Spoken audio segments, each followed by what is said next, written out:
असां सिंध जे मशहूरु जिन्नाती बाबा वटि इंटरव्यू लाइ पहुतासीं। असांखे ॾिसी हुन चयो, आउं ख़ुदि इंटरव्यू में पास कराइण जा तावीज़ लिखी ॾींदो आहियां ऐं तव्हां वरी मूंखां इंटरव्यू कंदव। जुमे चयोसि, साईं CSS में पास थियण वारे तावीज़ जा घणा वठंदा आहियो? जिन्नाती बाबा वटि हिकु माई वेठी हुई। बाबा उनखे चयो, तुंहिंजे मुड़ुस में जिन्न आहे। माईअ हैरत में चयो, अच्छा, जिन्न में जिन्न? बाबा चयसि, माई उहो जिन्न कढण जा 20,000 लॻंदई। माई चवणु लॻी, तव्हां उहो जिन्न कढी मूंखे ॾियो ऐं मुड़ुसु भले तव्हां रखी छॾियो।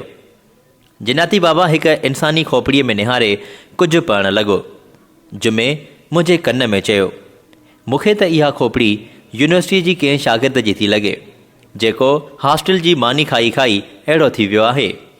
बाबा खां पुछियुमि, तव्हां वॾा पहुतल था लॻो? यकदमि चयाईं, हा, आउं इस्लामाबाद ताईं पहुतल आहियां। पुछियुमि, उते तव्हां छा कंदा आहियो?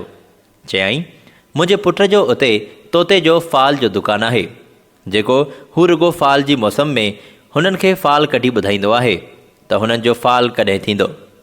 जुमे चयोसि, तव्हां जिन्न कढण जा जेकी पैसा था वठो, छा सभु तव्हां खणंदा आहियो?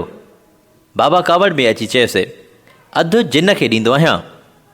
जुमे खे कन में चयुमि, अड़े, तूं इंटरव्यू वठणु आयो आहीं या पंहिंजो हिसो वठणु आयो आहीं?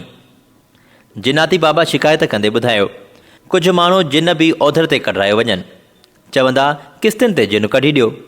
हिकिड़ी माईअ चयो, मुंहिंजे पुट मां जिन्न कढ। जिन्न कढियमि त चयाईं, हाणे पैसा बि वञी जिन्न खां वठि। जुमे पुछियुसि, साईं तव्हां वटि वाक़ईअ में कारो इल्मु आहे? जिन्नाती बाबा चयोसि, हा, आउं नोड़ीअ मां नांग ऐं तीलीअ मां थंभो बणाए सघां थो। जुमो चवणु लॻो, इहा वरी कहिड़ी वॾी ॻाल्हि आहे, इहो कमु त असांजा मीडिया वारा रोज़ु था कनि। जिन्नाती बाबा जुमे ॾांहुं निहारींदे चयो, अड़े, तोखे ख़बर आहे त मुंहिंजे कब्ज़े में 2 जिन्न आहिनि? जुमे चयसि, ऐं तोखे ख़बर आहे त मुंहिंजो मामो प्रोफेसर आहे? मूं जिन्नाती बाबा खे कावड़ियल ॾिसी पुछियो, ॾिसो साईं, तव्हां वटि हिकिड़ो अहिड़ो फ़नु आहे जो तव्हां माण्हुनि में पियल जिन्न ॿाहिरि कढो। छा अहिड़ो को तावीज़ ॾींदव जंहिंसां असांजे मुल्क मां करप्शन ख़तमु थी वञे?